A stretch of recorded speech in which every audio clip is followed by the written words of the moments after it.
करती हूँ फिर से चैनल हर नमस्ते जी। हमारे साथ फिर से हमारे मेहमान जो है कुलदीप जी हैं, वेदों के ज्ञाता हैं और धरातल पर बहुत सारे कार्य कर रहे हैं जिसमें लोगों में जागरूकता लाना वेदों के प्रति, हमारे सनातन धर्म के प्रति, हमारी संस्कृति के प्रति और बहुत ज्वलंत मुद्दों पर भी ये कार्य करते रहते हैं। तो आज जो हम हमारा प्रश्न लेने जा रहे हैं वो एक ज्वलंत प्रश्न है जो आज के समय में समसामयिक है और हम सभी लोग उस परेशानी से, उस समस्या से जूझ रहे हैं और हमारे सभी के दिमागों में ये प्रश्न है कि क्या वर्ण व्यवस्था है या जाति व्यवस्था है? किस तरह की व्यवस्था आखिरकार हमारे वेदों में, हमारे सनातन धर्म में, हमारे इतिहास में और हमारी आज के समाज में है? तो हम लोगों को उस प्रश्न का एक उत्तर मिलना आवश्यक है। तो इसलिए मैं आज चाहती हूँ कुलदीप जी से मैं चाहती हूँ कि आज कुलदीप जी हम इस बारे में चर्चा करें। तो जैसा कि कुलदीप जी आपने देखा अभी अभी आप सभी टीवी चैनल पर, मीडिया में, पेपर में, हर जगह इलेक्ट्रॉनिक मीडिया में सभी जगह आप देख रहे हैं कि हाथरस हत्याकांड, क्योंकि अभी तक वो बलात्कार है या नहीं ये पूरी तरह से साबित नहीं हो पाया है, लेकिन वहां पर बहुत सारी हाथरस में जो हत्याकांड हुआ है उसमें बहुत सारी पॉलिटिक्स, राजनीति खेली जा रही है दलित के नाम पर और सामान्य वर्ग के नाम पर। तो इस जो ज्वलंत विषय है इस पर थोड़ा सा प्रकाश डालिए कुलदीप जी। और मैं आपसे जानना चाह रही थी कि क्या वेदों में वर्ण व्यवस्था है या जाति व्यवस्था या किस प्रकार की व्यवस्था का विवरण दिया गया है और किस प्रकार की व्यवस्था का हमको एक संक्षिप्त विवरण आप स्वयं अपने अपने अनुभव से अपने बताइए कि किस तरह से हमें इस समस्या को समझना चाहिए। जी बहन जी, स्वागत है आपका और आपके सभी दर्शकों का। आप निरंतर कोई ना कोई प्रश्न लेके हमारे समक्ष उपस्थित होती रहती हैं और आपने आज एक ज्वलंत मुद्दा जो पूरे देश भर में और दुनिया भर में छाया हुआ है, हाथरस कांड, जिसको नाम लोगों ने दे दिया है। और उस हाथरस कांड को लेकर के बहुत सारी दलित और सामान्य वर्ग को आपस में ऐसे भिड़ता हुआ सा दिखाई दे रहा है और उसमें राजनीतिक रोटियां सिकने लगी हैं। पहली बात तो मैं आप लोगों को ये कहना चाहूंगा कि ये जो वहां जो भी एक बहन के साथ में हुआ बहुत गलत हुआ, उसकी हम सब लोग निंदा करते हैं और उन लोगों को, दोषियों को कड़ी से कड़ी सजा उसकी मिलनी चाहिए। लेकिन दूसरी बात ये भी है कि यहाँ पर दलित और सामान्य वर्ग को आपस में भिड़ाने की बात चल रही है और आपने जो बात कही है कि क्या हमारी ऐसी, हमारे सनातन धर्म के अंदर ऐसी कोई व्यवस्था है जिसमें एक छोटा और एक बड़ा हो, तो मैं बिल्कुल सिरे से खारिज करता हूँ कि यहाँ पर इस तरह से कोई भी बिरादरीवाद पूरे हमारे धर्म के अंदर कहीं भी नहीं दिखाई देता। ये बिरादरीवाद, जिसको हम बिरादरी बोलेंगे, इसको जाति नहीं बोल सकते हैं। जाति शब्द की परिभाषा कुछ और है। जाति का मतलब तो वो है जो जन्म से लेकर के मृत्यु पर्यंत एक बने रहे। जैसे मनुष्य एक जाति है, पूरी दुनिया का मनुष्य एक ही होगा। कुत्ते की एक जाति है, गाय की एक जाति है, घोड़े की एक जाति है।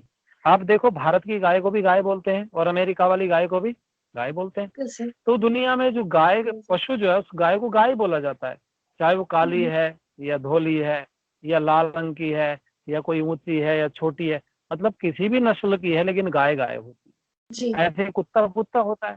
तो मनुष्य मनुष्य ही है, सारे मनुष्यों की एक जाति। जब गाय की एक, कुत्ते की एक, बिल्ली की एक, घोड़े की एक, तो मनुष्य की भी एक। पहली बात तो ये समझना चाहिए कि जाति शब्द तो पूरी मानव जाति के लिए लगता है, उसको जाति बोलेंगे। बिरादरी क्या है? अंग्रेज के आने के बाद में कुछ लोगों के जो गोत्र परंपरा थी हमारे ऋषियों की, उन गोत्रों को अलग अलग बट करके वो बिरादरी शब्द के रूप में विस्तृत हो गया।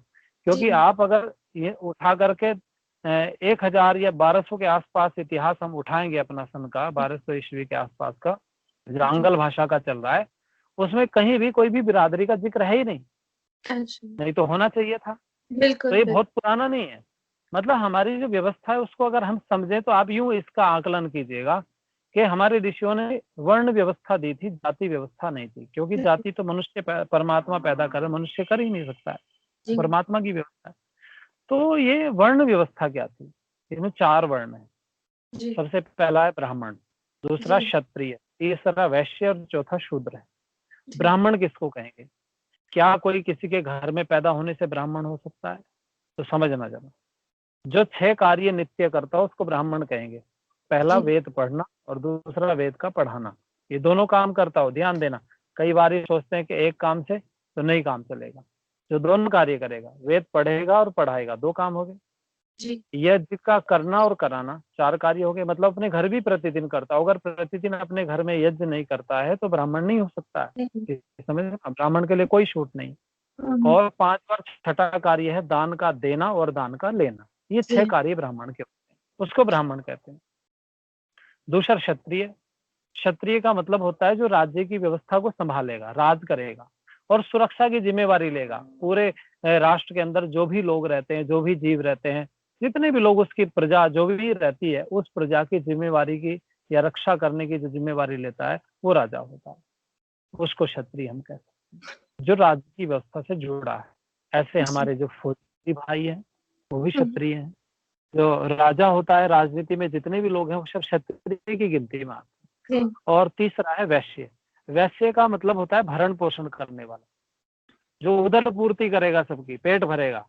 और जी, वो व्यापार से कर सकता है, खेती बाड़ी करके कर सकता है। जो किसान आदि जो वर्ग है, जो प्रोडक्शन कर रहा है, यानी कि लोगों के जीवन जीने के लिए सामान उपलब्ध कराना, उसको पैदा करने से लेकर के बेचने और घर तक पहुंचाने वाले जितने लोग बीच में जुड़े होते हैं, वो सारे वैश्य। जी, तीसरा चौथा शूद्र है। शूद्र किसको कहते हैं? शूद्र का मतलब है जो पढ़ाई से भी नहीं पढ़ा, अनपढ़ रह गया किन्हीं कारणों से, या उसमें उतनी बुद्धि नहीं है, वो जी, नहीं पढ़ सकता है। यानी कि जो शिक्षित बिल्कुल भी नहीं है, जो काला जी, अक्षर भैंस बराबर है, उसको शूद्र कहा जाएगा। वो शूद्र की श्रेणी में आएगा। अब जी, वो कौन हो सकता है? तो जो हमारे जो ऐसे कार्य हैं जो बहुत, तो जिनको ये समझिएगा कि जिसमें योग्यता की आवश्यकता नहीं, जैसे साफ सफाई में कोई बहुत बड़ी योग्यता की आवश्यकता नहीं, है ना? जी, तो सेवा कार्य हैं जैसे, तो उन कार्यों को करने वाला व्यक्ति जो है, उसको शूद्र की श्रेणी में हम लोग गिनते हैं। अब आप हमारे शरीर में गिन लीजिए, ये जो हिस्सा है ये ब्राह्मण हो गया, जी। क्योंकि संचालन कौन करता है इस शरीर का? मस्तिष्क करता है, दिमाग के ब्राह्मण हो गया। मस्तिष्क। एक शरीर के अंदर चारों वर्ण है हमारे, ब्राह्मण हो अरे! गया। बहुत ये सुंदर। ये जो हिस्सा है ये क्षत्रिय हो गया। क्षत्रिय हो रक्षा गए। करते हैं ना, आपके कोई हमला करेगा आपके ऊपर तो सबसे पहले आप हाथ आगे करते हैं। जी, रक्षा के लिए हमारा सबसे पहले हाथ आगे आते हैं। तो कौन है क्षत्रिय? कौन हो गए? हाथ हो गए। उधर जी, क्या है? पेट हमारा, वैश्य हो जी, गया। क्योंकि निश्चिंत। पूरे शरीर का संचालन किसको, भोजन कहाँ से मिलता है? पेट से मिलता है ना। तो पूरे जी, शरीर को एनर्जी पेट से मिल रही, तो पेट क्या हो गया हमारा? वैश्य हो गया। वैश्य। और पैर जो आते हैं जाते हैं, हर समय कार्य में लगे हैं, सेवा कर रहे हैं, तो वो क्या हो गए? शूद्र हो गए। यानी कि मेरे शरीर में भी 4 वर्ण है, और इनमें से जी, क्या अगर एक वर्ण को मैं हटा दूं तो क्या मेरा काम चल पाएगा? बिल्कुल। मैं कहूँ कि क्षत्रिय को हटा दो, मैं कहूँ ब्राह्मण को हटा दो, मैं कहूँ वैश्य की जरूरत ही नहीं है, और मैं कहूँ बिल्कुल। कि पैसों की आवश्यकता नहीं है, तो नहीं चल पाएगा। ऐसे ही ये वर्ण व्यवस्था भी है, तो इसके बिना भी काम नहीं चल सकता। ये जी, चारों होने आवश्यक। जी। शूद्र उसको बनाने की आवश्यकता नहीं होती, जो निर्माण से परे रह जाता है उसको शूद्र हम लोग कहते हैं। बहुत अभी सुंदर। जन्मजात नहीं। धन्यवाद। तो कुलदीप जी, जैसा आपने